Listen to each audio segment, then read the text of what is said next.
ሎሚ ታሪክ እቲ ኣብ ግዜ ስደት ንኣምላኽ ብቅድስና ዘገልገለ ሚስጥር ዝተገለጸሉ ዓብይ ነቢይ ቅዱስ ዳንኤል ክንሪና።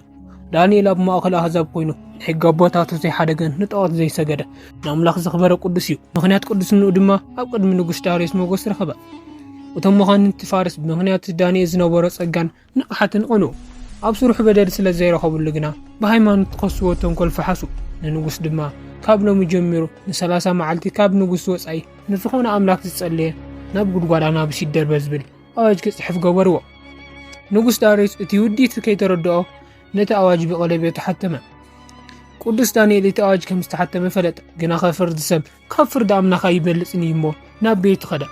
ከምቲ ልማዱ መስኮቱ ናብ ኢየሩሳሌም ገጹ ከፈተ። ኢየሩሳሌም ናይ ሰማያዊት ኢየሩሳሌም መንግስተ ሰማያት ምሳሌ እያ። ዳንኤል ኣብ መዓልቲ 3 ግዜ እናተንበርከኸ ንኣምላኽ ኣመስገነ። እቶም ጸላእቱ ድማ እናጸለየ ከሎ ረኸብዎ እሞ ናብ ንጉስ ወሰድዎ። ንጉስ ዳርዮስ ንዳንኤል የፍቅሮ ስለ ዝነበረ ክድሕኖ ብዙሕ እኳ እንተፈተነ ሕጊ ፋርስ ስለ ዘይቐየር ግና ክእዘዝ ተገደደ። ዳንኤል ናብቲ ጸልማት ጉድጓድ ኣናብስ ተደርበ። ሓደ ዓብይ እምኒ ድማ ኣብ ኣፍቲ ጎድጓድ ተገጠመ። ንጉስ ዳርዮስ እቲ ወትሩ ተገልግሎ ኣምላኽ ካይድሕን ኻይሉ ናብ ቤቱ ኸደ። በታ ለይቲ እቲኣ ንንጉስ መግቢ ኣይቐረበሉን፣ ድቃስ እውን ካብ ዓይኑ ረሓቐ።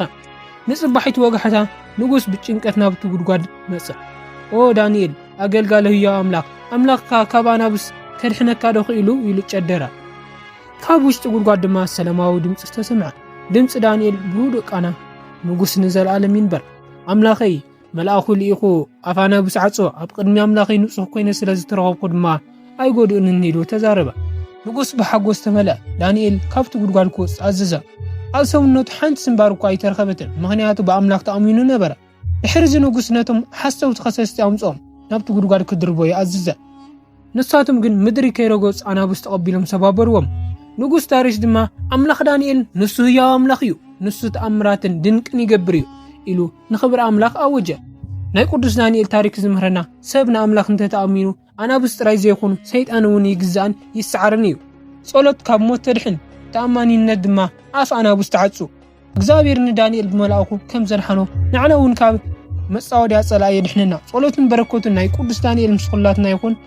ባርክስታ ቪዲዮ እዚኣ ትመስል ነይራ። እዛ ቪዲዮ እንተፈቲኹማ ላይክ፣ ሼር፣ ሰብስክራይብ ምግባር ንኻልኦት ኣካፍልዋ። ኣብ ቀጻሊ ብኻልእ ቪድዮ እስካብ ንራኸብ ሰላም ኣምላኽ ምስ ኩላትና ይኹን።